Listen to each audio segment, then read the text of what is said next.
नमस्कार मंडळी, आगरी मेजवानीमध्ये तुमचं स्वागत आहे। आज आपण करणार आहोत मटण, आगरी पद्धतीने मटण। तर त्यासाठी मटण घेतलेलं आहे, पण साध्या सोप्या पद्धतीने मटण करणार, झटपट मटण, जास्त तामझाम नाही। तर वळूया आपल्या रेसिपीकडे। मटण कसं करायचं ते।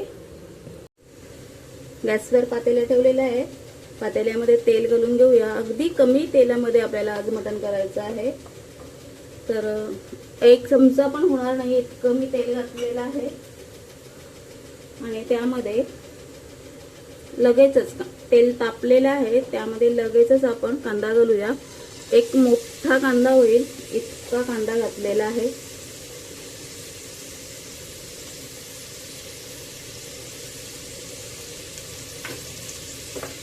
पाव किलो पेक्षा थोडंसं जास्त मटण आहे, अंदाजे घेतलेला आहे।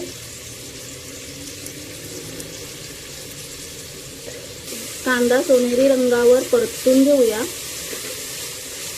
थोडंसं मीठ घालते म्हणजे कांदा लवकर परतून होईल।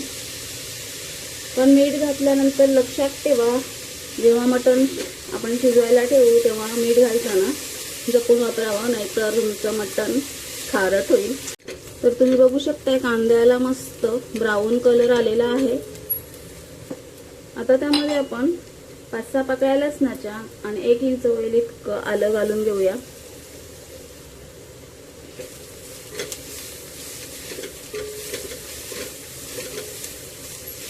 आलं लसूण देखील परतून घेऊया। गॅस हाय फ्लेमवर आहे आणि मस्त आलं लसणाचा सुवास बाहेर पडलेला आहे। आता मी गॅस कमी करते। आगरी पद्धतीचं तिखट 2 चमचे। तुम्हाला कमी तिखट खायचं असेल तर तुम्ही 1 चमचा वापरलात तरी चालेल, कारण हा जो मसाला आहे तो खूप झणझणीत आहे। 1 चमचा हळद, चवीपुरतं हिंग, आवडत नसेल नाही घातलं तरी सुद्धा चालेल, पण खूप छान चव येते। हे सुद्धा परतून घेऊया। तुम्ही बघू शकताय खूप कमी तेल वापरलेले आहे, कारण टाकलेले मसाले देखील आपल्याला सुके सुके दिसत आहेत। कारण मटणामध्ये देखील चरबीचं प्रमाण असतं आणि त्याचं देखील नंतर तेलामध्ये रूपांतर होतं, म्हणून तेल कमी घालावं।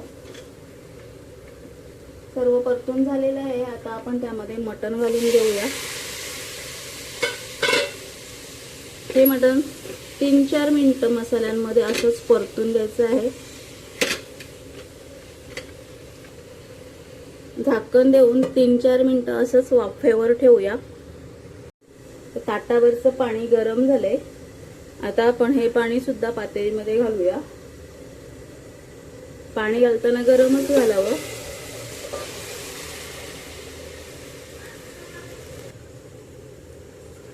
अर्धा तास झालेला आहे, झाकण काढून बघूया। मटण 80% शिजलेलं आहे।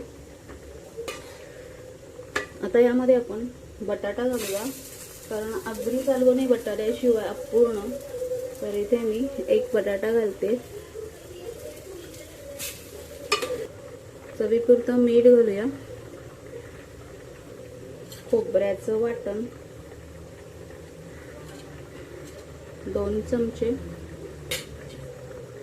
पुन्हा मटण 10 ते 15 मिनिटं मंद गॅसवर शिजायला ठेवूया। ताटावर पाणी ठेवू, म्हणजे जर रस्सा आटला तर त्यामध्ये आपल्याला पाणी घालता येईल। तर आता झाकण काढून बघूया।